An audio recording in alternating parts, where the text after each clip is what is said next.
probably Oh, you preface know what? No, this. Brandon, can I Go just say ahead. one quick thing Sure. about heaven? Or is it the next one where he talks about how boring heaven would be? Yeah, I think I can't remember if we're going to get there or not, but go ahead. Hello, everybody, and welcome back to the channel. In this clip, Bishop Barron is reacting to Joe Rogan and Richard Dawkins' comments on the afterlife, the hope of the afterlife, the anxiety that we have in this life that ultimately points us towards heaven and a desire for heaven. But notice some of the interesting things that Bishop Barron is going to talk about. He's going to talk about heaven in the sense of it's not a temporal existence, but it's outside of time. And he gives a perfect example of how to think about what heaven will be like as we experience our temporal lives now. Check this out.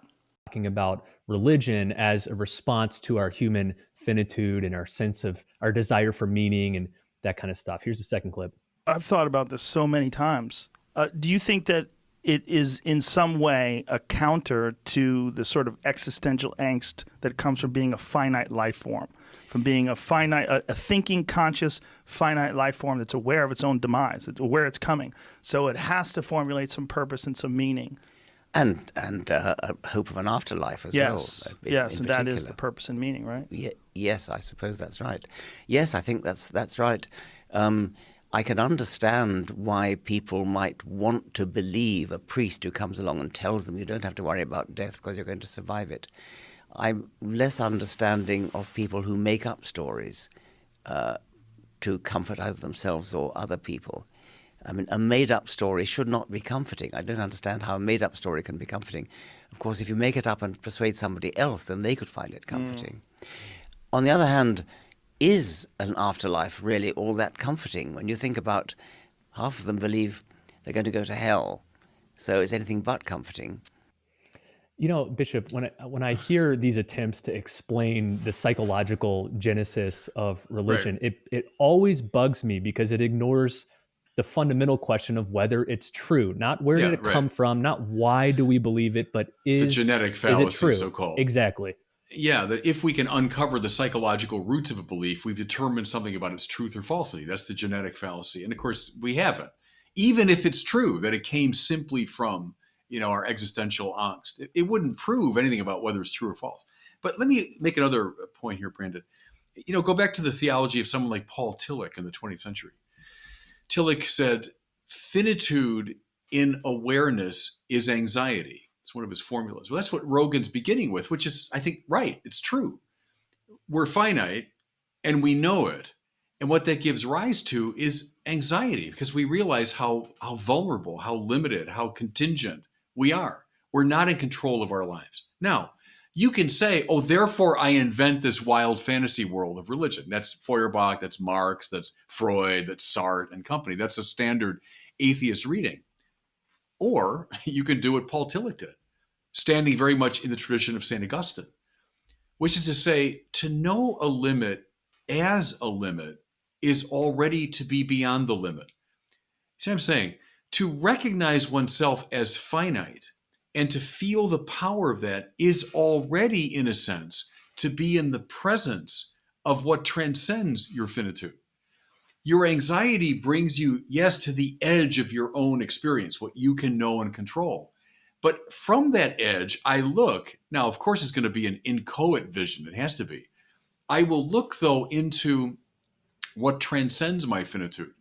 So you could take the atheist route, and there's different ways we could engage that. But I think a very lively option is to begin the way Tillich does and the way Joe Rogan does. That, yes, our anxiety does bring us to the limits of what we can know and control. And that compels us to look into what transcends that limit. So I have no trouble beginning with anxiety if you want. It's a more Protestant way to do it. Catholics tend to begin in way more optimistically with what kind of links me to God positively.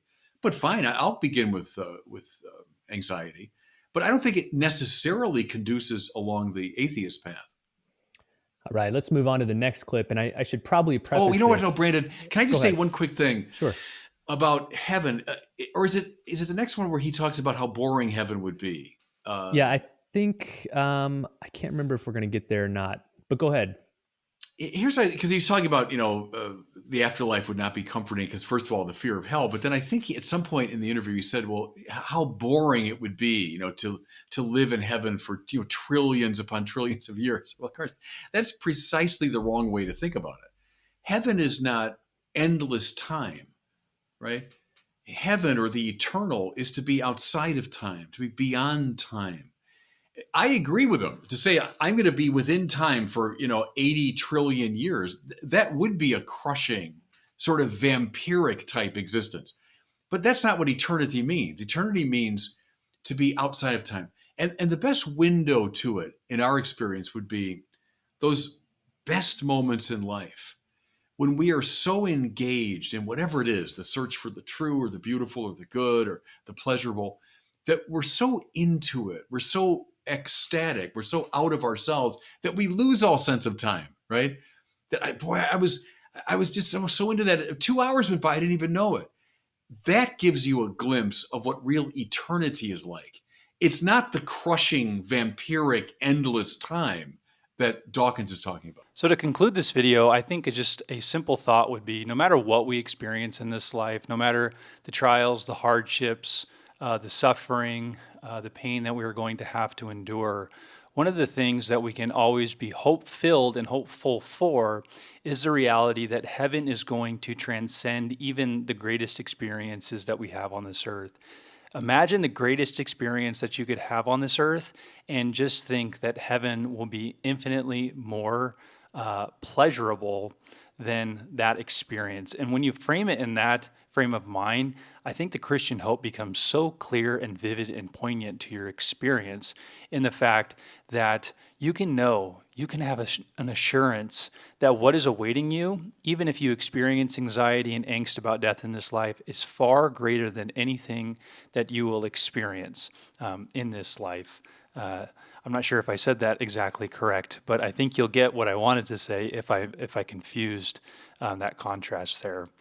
The Apostle Paul says in Romans, what can separate us from the love of God? Nothing can separate us from the love of God, precisely because Jesus Christ has died and rose again. If that is true, no matter what we face in this life, as I've been saying, is mute in comparison to what we have in Christ. But then again, I want to remind us that it's not something that we do by ourselves, in and of ourselves, but it's something that we do in tandem with Christ. So everything that we have is because of what Jesus Christ has done. It is purely of grace.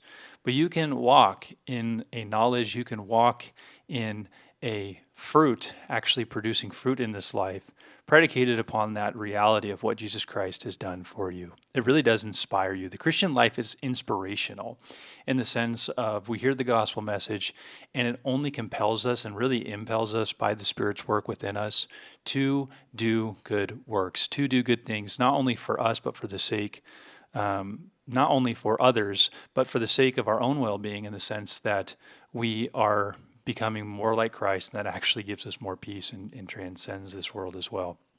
All right, so those are just some off the top of my head remarks on the nature of heaven and what Bishop Barron is saying here. All right, that's all I have for this video. Please be sure to like and subscribe. Remember that Christianity is Christ, and without Christ, there is no Christianity. I'll see you in the next one. Peace.